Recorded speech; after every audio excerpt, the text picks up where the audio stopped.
One of the most worrisome aspects of climate change is the role played by positive feedback mechanisms. In addition to global temperatures rising because of increased carbon dioxide and greenhouse gas emissions, there is the added push created by deforestation, ocean acidification, and, most notably, the disappearance of the Arctic polar ice cap. However, according to a new study by a team of researchers from the School of Earth and Space Exploration at Arizona State University, it might be possible to refreeze parts of the Arctic ice sheet through a geoengineering technique that would rely on wind-powered pumps. They believe one of the largest positive feedback mechanisms on the planet can be neutralized. Their study, titled Arctic Ice Management, appeared recently in Earth's Future, an online journal published by the American Geophysical Union.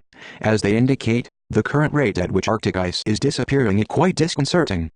Moreover, humanity is not likely to be able to combat rising global temperatures in the coming decades without the presence of the polar ice cap. A drastic decrease in Arctic sea ice since satellite imaging of the polar ice cap began. Credit, NASA. Of particular concern is the rate at which polar ice has been disappearing, which has been quite pronounced in recent decades.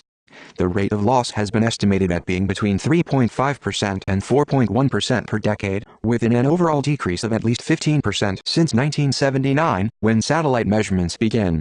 To make things worse, the rate at which ice is being lost is accelerating. From a baseline of about 3% per decade between 1978 and 1999, the rate of loss since the 2000s has climbed considerably, to the point that the extent of sea ice in 2016 was the second lowest ever recorded. As they state in their introduction, and with the support of numerous sources, the problem is only likely to get worse between now and the mid-21st century. Global average temperatures have been observed to rise linearly with cumulative CO2 emissions and are predicted to continue to do so, resulting in temperature increases of perhaps 3 degrees Celsius or more by the end of the century. The Arctic region will continue to warm more rapidly than the global mean. Year-round reductions in Arctic sea ice are projected in virtually all scenarios, and a nearly ice-free, less than 106 km2 sea ice extent for 5 consecutive years Arctic Ocean is considered likely by 2050 in a business-as-usual scenario. One of the reasons the Arctic is warming faster than the rest of the planet has to do with strong ice-albedo feedback. Basically, fresh snow ice reflects up to 90% of sunlight while sea ice reflects sunlight with albedo up to 0.7, whereas open water, which has an albedo of close to 0.06, absorbs most sunlight. Ergo, as more ice melts, the more sunlight is absorbed, driving temperatures in the Arctic up further. Arctic sea ice extent, area covered at least 15% by sea ice in September 2007, white area. The red curve denotes the 1981-2010 average. Credit, National Snow and Ice Data Center. To address this concern, the research team, led by Stephen J. Desch, a professor from the School of Earth and Space Exploration, considered how the melting is connected to seasonal fluctuations. Essentially, the Arctic sea ice is getting thinner over time because new ice, aka first-year ice, which is created with every passing winter, is typically just 1 meter, 3.28 feet thick.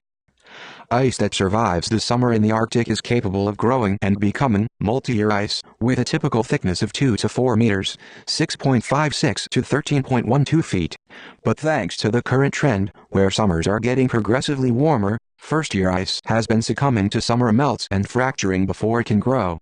Whereas multi-year ice comprised 50 to 60% of all ice in the Arctic Ocean in the 1980s, by 2010, it made up just 15%. With this in mind, Desch and his colleagues considered a possible solution that would ensure that first-year ice would have a better chance of surviving the summer. By placing machines that would use wind power to generate pumps, they estimate that water could be brought to the surface over the course of an Arctic winter, when it would have the best chance of freezing.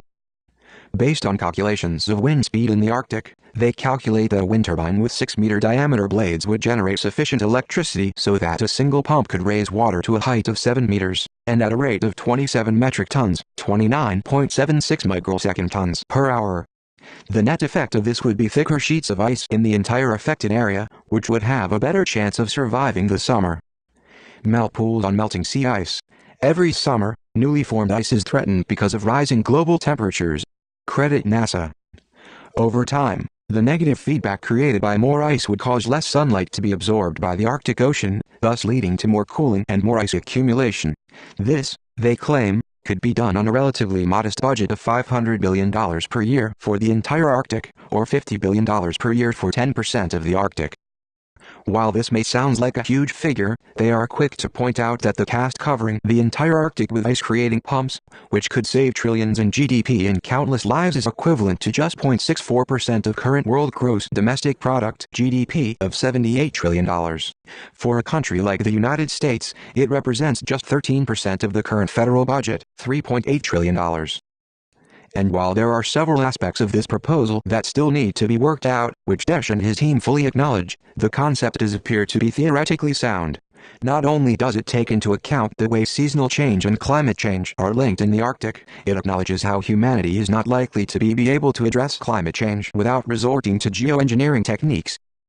And since Arctic ice is one of the most important things when it comes to regulating global temperatures, it makes perfect sense to start here.